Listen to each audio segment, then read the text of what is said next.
जय भीम। अरे जय भीम। साथियों, आप लोगों के बीच में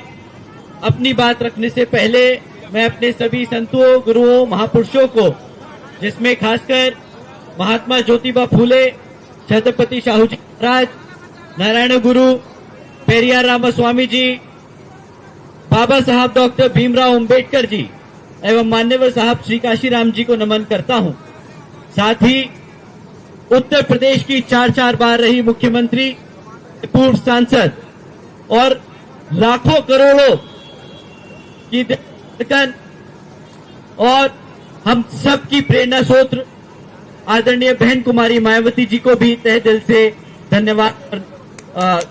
करता हूं। साथियों, आज आप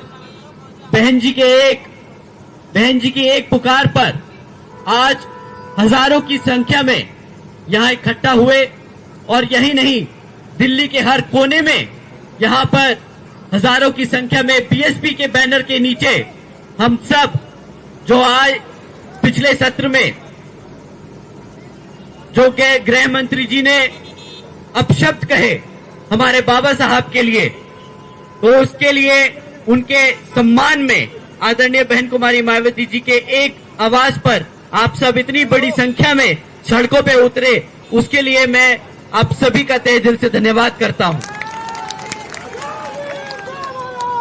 साथियों, ये आप लोगों के दिल की बात, ये आप लोगों के मन में जो आपके दिल को आपकी भावनाओं को जो ठेस पहुंचाए, आदरणीय गृह मंत्री जी ने ऐसी बात, ऐसी टिप्पणी कर हमारे बाबा साहब के खिलाफ, तो इससे जो गृह मंत्री जी की बातें हैं उससे बिल्कुल जायज सबको दिखता है। इट्स वेरी एविडेंट कि वो हमारे समाज को आज तक वो सम्मान ना दे पाए अपने दिल से, ना वो राजनीतिक तौर पर आज तक हमारे समाज के लिए वो काम कर पाए, ना आने वाले समय में काम कर पाएंगे। साथियों, एक तरफ तो गृह मंत्री जी ने ऐसी टिप्पणी कर दी कि बाबा साहब का नाम लेंगे तो बाबा साहब की जगह अगर इतनी बार हम भगवान का नाम लेते तो स्वर्ग प्राप्त कर लेते। उन्हें जाके कोई समझाए एक बारी कि हमारे समाज ने बाबा साहब का नाम लिया, आदरणीय बहन कुमारी मायावती जी ने संघर्ष किया उनका नाम लेकर, मान्यवर साहब ने उनका नाम लेकर संघर्ष किया,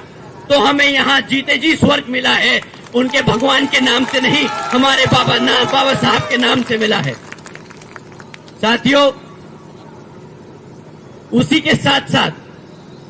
उन्होंने जिस बात पे टिप्पणी करी, ये कांग्रेस के लोग जो नीली टी शर्ट और साड़ी पहनकर आजकल ढोंग कर रहे हैं, बाबा साहब के नाम पर राजनीति करने की कोशिश कर रहे हैं, इनसे ज्यादा इनके पास अब और कुछ मुद्दे बचे नहीं। लोकसभा में तो वे बेचारे कॉन्स्टिट्यूशन की किताब लिखाकर हमारे समाज को भटकाते रहे। अब जब रिजर्वेशन की बात आई तो सब कास्ट कैटेगराइजेशन में जो रिजर्वेशन की बात आई, उस पे वो चुप्पी साधे बांधे रहे, उनसे एक बार भी उनसे टिप्पणी नहीं करी गई। पर जब दोबारा से दिल्ली का इलेक्शन अब सर पे है और जानते हैं कि भाई दिल्ली में हमारे समाज की क्या संख्या रखी है,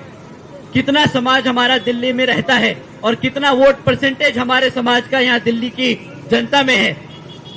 तो जब अब दिल्ली का इलेक्शन सर पे है तो फिर से बाबा साहब के नाम पर राजनीति शुरू कर दी। अब उन्हें नीली टी शर्ट दिखाई दे रही है, अब उन्हें नीली साड़ी दिखाई दे रही है, अब उन्हें बाबा साहब का अपमान दिख रहा है। 70-75 सालों से जब तक ये राज करते रहे तब तो बाबा साहब को इन्होंने सम्मान नहीं दिया,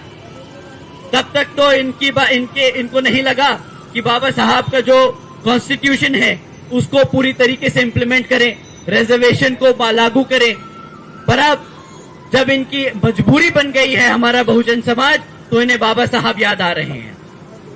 इन्होंने तो फैशन स्टेटमेंट बना ली, कांग्रेसियों ने तो फैशन स्टेटमेंट बना रखी है कि भाई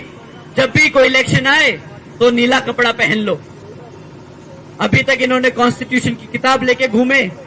अब इन्होंने टी शर्ट और वो पहन लिया, साड़ी पहन ली नीली। अब बस इनके पास और कोई ज्यादा विकल्प बचा नहीं, बहुजन समाज पार्टी का पटका पहन के और संसद में पहुंच जाएं। क्योंकि ये जानते हैं साथियों, ये जानते हैं कि हाथ के निशान पर वोट नहीं दबेगा, हाथ के निशान पर इन्हें हमारे समाज का वोट नहीं मिलेगा। अब इन्हें वोट मिलेगा तो आदरणीय बहन कुमारी मायावती जी के नेतृत्व में रहकर मिलेगा। तो साथियों, मैं अपनी बात यही समक्ष में आप लोगों के बीच में रखते हुए आज का जो हम ज्ञापन डीएम के माध्यम से यहाँ पर राष्ट्रपति जी को देना चाहते हैं, तो उसमें आप सब शांतिपूर्वक और जैसा आदरणीय बहन कुमारी मायावती जी ने हमें निर्देश दिए हैं कि हम शांतिपूर्वक यहाँ पर इस मार्च पास्ट को कंडक्ट करेंगे, वहां पर हम अपना ज्ञापन देंगे और अपनी बात रखेंगे। हम कोई मुर्दाबाद के नारे नहीं लगाएंगे, हम सिर्फ अपने बाबा साहब के नारे लगाएंगे, हम आदरणीय बहन कुमारी मायावती जी के नारे लगाएंगे और हम अपने मान्यवर साहब के नारे लगाएंगे। ठीक है साथियों, अपनी बात यही समाप्त करते हुए आप सभी का धन्यवाद। जय भीम, जय भारत।